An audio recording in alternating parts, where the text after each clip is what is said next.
来到逍遥木火 ，Hello， 欢迎来到逍遥木火计划。还有几天就是新年了，2025年结束了。在2025年这12个月，真的看到了很多有趣的人、有趣的事啊。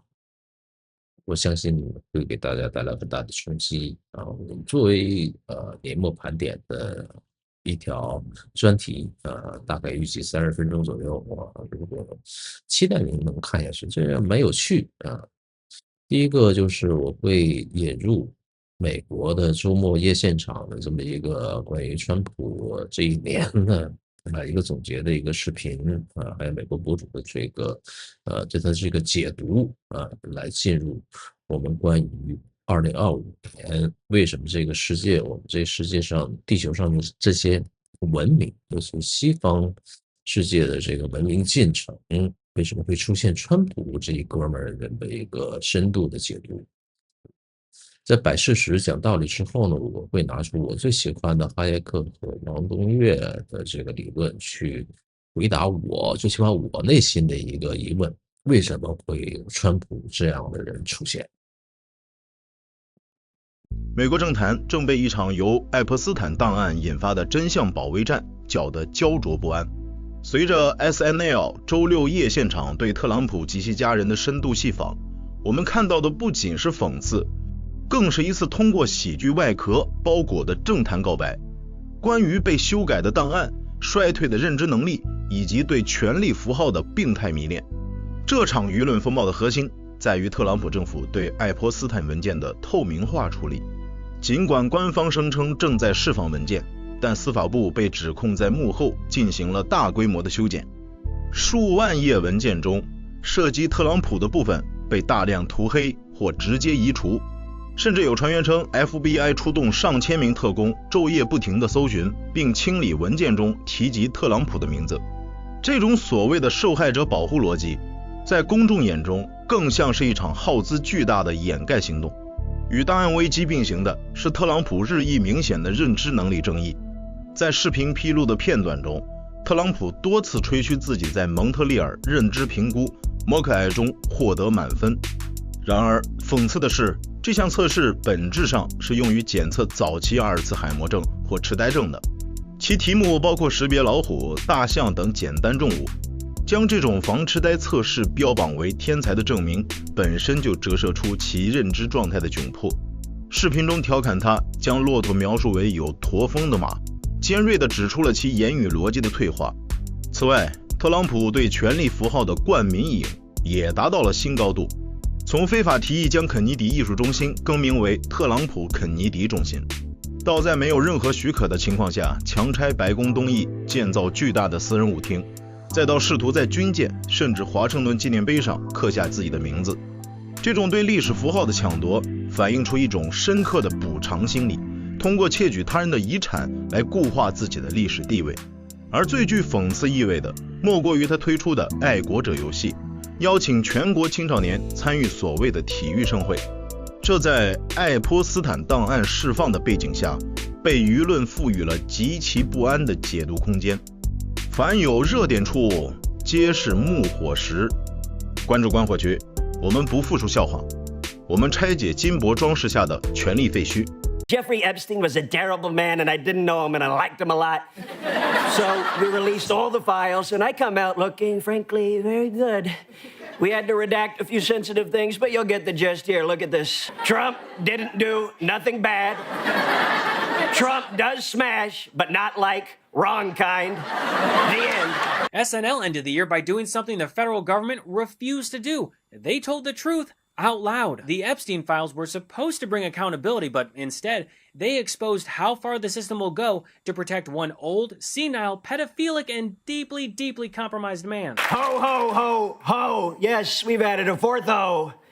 Biden only had 3. We added a 4th. Hi, it's me. This isn't just about Christmas. It's about Trump's obsession with one thing above all else, being seen as better than the last guy, whether that's Obama or Biden. Trump does this constantly. During his first term, he took credit for Obama's economy, and now, during his second term, He's taken credit for federal funding passed under Biden. He brags about lowering drug prices that Biden fought for. He's even talking about reclassifying marijuana, which is something that Biden announced. None of these ideas are new, and none of them originated with Trump, but Trump wants credit anyway. Even Make America Great was not his slogan. That was Reagan's. Coming to you live from a part of the White House that Melania's Christmas decorations haven't gotten to yet.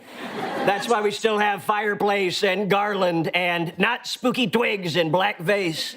Have you seen Melania's Christmas decorations? These two have never designed something that wasn't tacky or ugly. I mean, just look at how Trump and Melania tore up the Rose Garden and installed those umbrellas from Mar-a-Lago. This shit looks like something you'd find at a McDonald's outdoor patio. And don't even get me started on the spray-painted gold decorations from Home Depot. The one thing with gold, why not you can't imitate gold, real gold. There's no paint that imitates So gold. these aren't like from Home Depot or something? No, this is not Home Depot stuff. No, not stuff you buy. This is not Home Depot. Sure, Jan. Even if we pretend for a second that those gold decorations in the Oval Office are real, there's still a very simple question that no one can answer. Where did the money come from to buy them?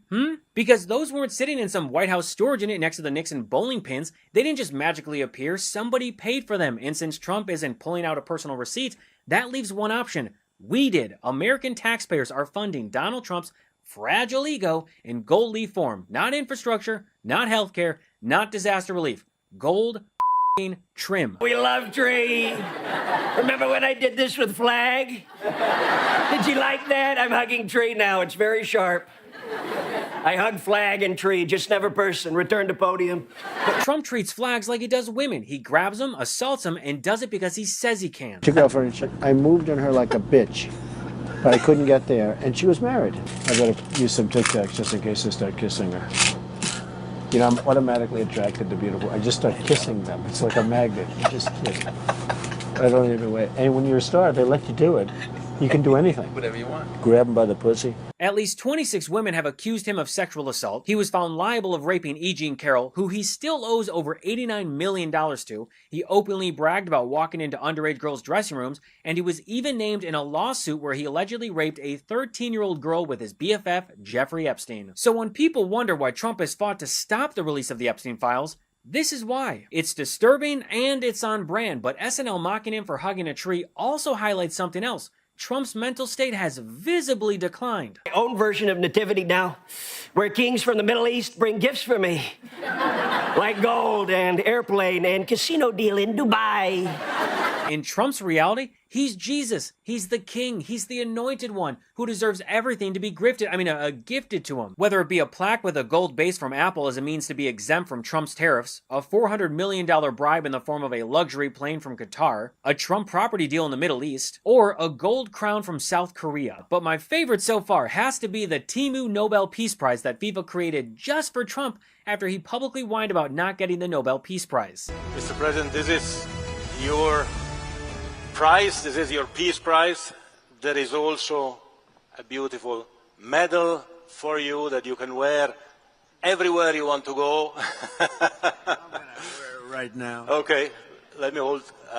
Fantastic. Excellent. Man, you are one pathetic loser. It's hilariously sad how much Trump and MAGA think that he's deserving of such an award that he's never going to get. He hasn't ended a single war despite claiming that he's ended 8 in other countries. Not sure how that's possible. He's kidnapping and deporting people, some who are even U.S. citizens. He's killing fishermen that he claims are narco-terrorists without showing a shred of evidence, and most recently, he's seizing oil tankers from Venezuela. Trump is nothing but a petulant child who is easily distracted by shiny gold objects, and his presidency is filled with constant grifts, scams, and profiting off the office that was once respected around the world. Nativity, they're not showing up on Camel. And I know Camel, I know it very well. I know it from my mandatory daily cognitive test. I always point right to Camel. I always get Camel right. It's bumpy horse, that's how I know.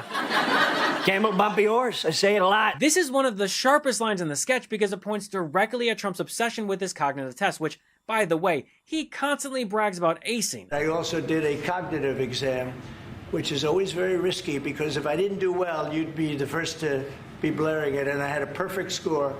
And one of the doctors said he's almost never seen a perfect score. I had a perfect score. I got the highest score. That was a very hard they're really aptitude tests, I guess, in a certain way, but they're cognitive tests.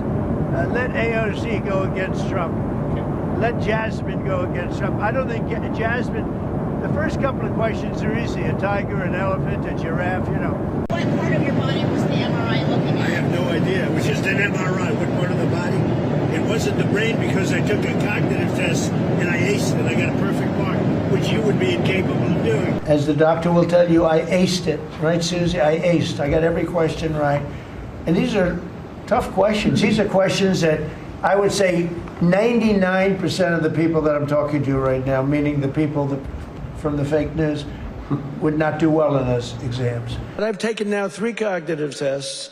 I've aced every single one of them. Trump is so dumb that he thinks that the Montreal Cognitive Assessment is an IQ test. This test is designed to detect early signs of cognitive decline and dementia, which Trump clearly has. And no matter how many times he says, Person, woman, man, camera, TV. It's not going to make him a genius, or even A very stable genius. whatever that is. And the fact that Trump keeps bragging about this tells you everything. His brain isn't sharp, it's turning into mush. Kennedy Center for the Performing Arts, which will now be called the Trump Kennedy Center for the Performing Arts, no homo. I'm actually going to be renaming a number of our other monuments as well. Trump Washington Monument, Trump Lincoln Memorial, Big Elphaba. Back in February, Trump named himself chairman of the Kennedy Center because, of course, he did. 1978, the Kennedy Center honors have been among the most prestigious awards in the performing arts. I wanted one, I was never able to get one. This year, it's true, actually.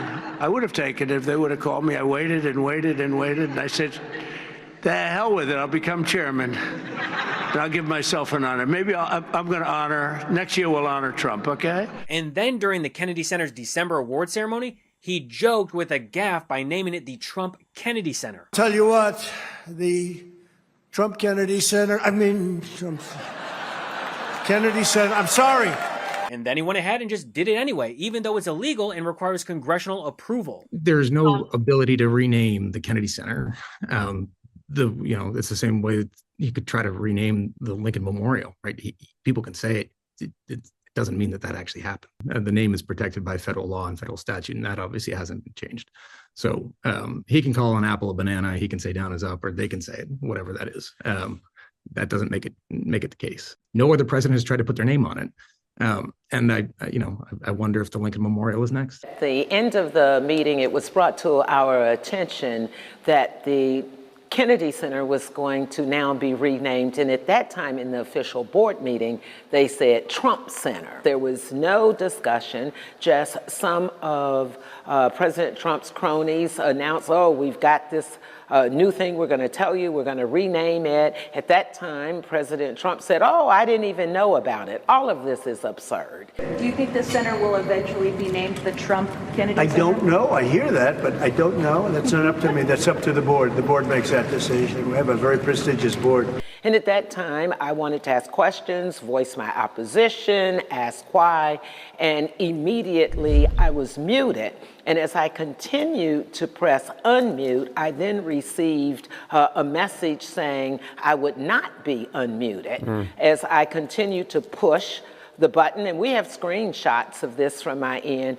Trump doesn't care, but that's his governing philosophy. Do it first, and then don't even ask for forgiveness later. He did the same thing with the East Wing demolition. No permits, no approval, just bulldozers. He hired an architect to design a 90,000 square foot ballroom that would dwarf the White House, and then he fired the architect because he wanted it bigger. The cost ballooned from $200 million to $250 million to $300 million to $350 million, and now it's over $400 million. Now, Trump claims that it's going to be privately funded, but come on, that's complete bullshit. Every deal is verbal and every promise is a handshake. And even if the money does come in, he's gonna find a way to pocket it and make the rest of us taxpayers pay for it. I guarantee it. Oh, and I almost forgot. Trump now apparently wants his name on U.S. warships too. This is about Trump slapping his name onto history without ever having to earn it. The ballroom, the Kennedy Center, the fake Arc de Triomphe, even the Statue of Liberty joke that SNL made referencing Wicked. Trump is stealing symbols and calling it legacy. He's nothing but a charlatan and a thief. You know, people are saying, sir, why are you putting your name on so many buildings? And I say, it's because we had to take it off of so many files. Epstein, redacted, We had so many Trumps in there, we had to put them somewhere. You know what I'm saying? That is not a joke. That is a confession framed through comedy. We like to say redacted. It's my second favorite R word, redacted. I love it. Oh, shut up. Love it. This is straight from his grade school level attack on Tim Walz when Trump used a slur on Truth Social and then doubled down by saying there was something wrong with him. In that same post, you mentioned Tim Walz, and you called him what many Americans do find inoffensive or retarded. Do you stand by that claim of calling Tim Walz retarded? Yeah, I think there's something wrong with him. Absolutely, sure. But you don't think that you have a problem with him? You know what? I think there's something wrong with him. Now, I'd love to blame that on Trump's brain slowly turning into pudding. Hell, I'd even like to say that this is some late-stage case of neurosyphilis, but let's be honest, Donald Trump has always been like this. This isn't cognitive decline creating bigotry, it's bigotry that's always been there, now paired with declining impulse control. He's always punched down, he's always insulted people like a middle school bully who just learned his first slur and can't wait to try it out. So naturally, Walz responded by telling Trump to release his perfect MRI that he claimed to have, which by my count is 3 that we know of. Healthy people don't brag about MRIs, nor do they need them constantly. This is another flashing red light about Donald Trump's health that the media keeps dancing around. I almost forgot. I'm inventing my own Hunger Games. That's right, the White House will be hosting the Patriot Games for high school athletes to compete. I wish this wasn't real, but it is, and it's dystopian. In the fall, we will host the first ever Patriot Games, an unprecedented 4-day athletic event featuring the greatest high school athletes, one young man and one young woman from each state and territory. May the odds be ever in your favor. It's the best way to distract from the Epstein files. I know, invite a bunch of teenagers to my house. That'll help. I'll take things a pedophile might do for 1,000, Alex. But with regard to files, we're being very transparent because Jeffrey Epstein was a terrible man and I didn't know him and I liked him a lot. So we released all the files and I come out looking, frankly, very good. We had to redact a few sensitive things, but you'll get the gist here. Look at this. Trump didn't do nothing bad. Trump does smash, but not like wrong kind. The end. This is a lie. His DOJ released only a fraction of the Epstein files. Multiple documents were uploaded and then quietly pulled, photos were removed, and Trump's name was redacted. The DOJ claims this was done to protect victims, and according to them, Trump himself is one of those victims, but let's be real. Only a guilty person orders 1,000 FBI agents to work around the clock, combing through at least 100,000 documents, searching for and scrubbing their own name. That is not transparency, that's a cover-up, and that is exactly how Donald Trump operates. 我一直都非常有疑问，为什么像川普这样认知明显有缺陷的人会出现？为什么他能当上美国的总统，而且会经过多轮的这么一个竞选，他被晒在媒体屏幕上，不停的去用放大镜去审视。美国人正常有，我觉得世界上很多正常的人都会知道这个不太正常，怎么看出这不太正常啊？为什么川普这样明显有缺陷的人会成为美国总统？那我会通过哈耶克的自发的秩序与无知理论，以及王东岳的第二代偿与信息同构理论，尝试建构一个深层的解释框架。哈耶克的这个视角就是自发的秩序，知识的傲慢。哈耶克的核心贡献就在于他证明了社会是一个自发的秩序，任何精英都无法掌控所有的知识。精英阶层的理性的自负，这是哈耶克在致命的自负当中一个警告。如果一个群体如美国的华盛顿建制派、学术界、主流媒体认为自己掌握了社会运作的全部真理，并试图通过顶层设计来规划社会进程，他们实际上是破坏自发秩序。川普的出现本质上是底层的分散知识，工薪阶层的生计就红脖子，他对本土文化的认同，这些是对理性设计者的一次剧烈反弹。那法治与民主的所谓，在哈耶克看来，民主只是发现规则的手段，而非目的，而民主演变为一种多数人的暴政，或者被特定的游说集团操控时，社会会渴望一个打破既有游戏规则的局外人。川普就变成了这个局外人。sorry 啊，川普虽然在程序和修辞上显得格格不入，但他却被大量选民视为恢复美国传统自由，如摆脱过度的政府监管，然后高额的税负希望减税的这么一个工具，它被成为一个工具化的一个图谱。对知识精英的幻灭，美国的选民选择川普，并非不了解他的瑕疵，那确实一目了然，胡诌八扯的满嘴炮火说，并非不了解他的瑕疵，而是想通过他来否定那种高高在上且无效的理智，而且蛮有意思。川普的草莽性在哈耶克的逻辑下是一种对过度行政化、规则复杂化的自发纠偏，这是你看怎么样？我们还是这个世界毕竟还是运行在思想家的通道上的，任何非常诡异、不正常的这么一个现象，背后我们都会找到它的非常高效的解读。那第二个，我们引入王东岳的视角，这就是地弱代偿下的文明危机与信息同构的问题。王东岳在物演通论中提出的地弱代偿的原理，就是所有的存在度越来越弱，必须通过越来越复杂的代偿机制来维持存在。那这个原理可以为我们提供更宏观的一个进化的视角。那对于川普来讲的话，就是代偿的机制与结构的脆弱。王东岳认为，社会结构越复杂越进步，其脆弱性、其稳定性就会越脆弱。现在的美国社会是一个高度代偿、高度复杂的集体。庞大的福利体系、复杂的司法程序、高度细分的政治正确，这种高代偿结构，使得普通民众感到日益沉重的负担和生存焦虑。川普提出的回归，它叫 Make America Great Again， 在演化逻辑上是一种试图显化系统的代偿行为，试图通过一种直觉式的粗暴的权力逻辑来拯救过度复杂化所导致的社会僵化。在强调的知是为了补偿存，在互联网和社交媒体时代，信息的传播逻辑发生了变化，那这样的话就符合了当代社会的信息同构与感官的逻辑。川普的语言风格简练重复，带有强烈的情绪冲击，与现代人的感官逻辑高度同构。他绕过了传统精英的逻辑论证，高度代偿，直接通过情绪与选民建立了底层的原始的心理连接。文明的节点演化，从这个角度来分析王东岳的理论，我们可以得到这么一个结论，就是文明的发展是不归路，往往在走向极致或崩溃。川普这种明显有缺陷的人能够上位，说明原有的文明代偿系统及建制派精英的运作模式已经无法覆盖社会的生存危机。它不是问题的根源，而是文明系统在临界点上产生了突变现象。那我们综合来分析，他为什么能通过层层的提名与竞选？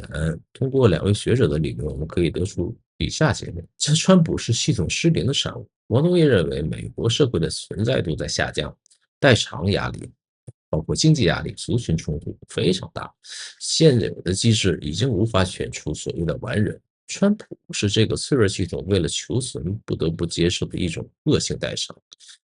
他不仅仅是个完人，而且是有缺陷的。按照这个美国博主在片子里所说，他就是一个小学文化呀。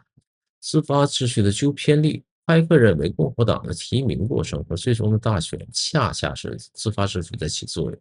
当传统机制所谓理性提名无法回应民意时，市场的力量，也就是民意的市场被强行突破。层层竞选的过程实际上是川普不断证明他能通过非理性手段解决理性危机的过程。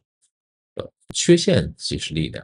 在王东岳的这个视角下，川普的缺陷如不守规矩、好怒、言语粗鲁、个人素质低下，恰恰是他在这个过度精致化的时代能够生存并取胜的特异性代偿。它是一个特异性的东西，正是因为他没有精英的温情脉脉，才能成为杂碎既有利益结构的重锤。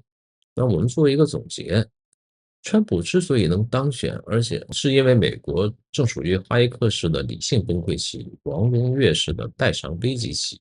一个有缺陷的人成为最高领导者，并非历史的偶然，而是社会结构在高度复杂与脆弱化之后，试图通过某种突变和强力简化来延缓衰竭的自然演化结果。正如我们看到的，就是川普这1年以来这种极端的做法，爱泼斯坦档案的掩盖和一些他认知上的一些问题，这些混乱的背后，其实都是一个庞大的人民系统在转型期的阵痛，不知道是短痛还是长痛。行，今天就到这儿，希望你能喜欢。如果你有什么想法，可以在评论区多交流，也可以跟我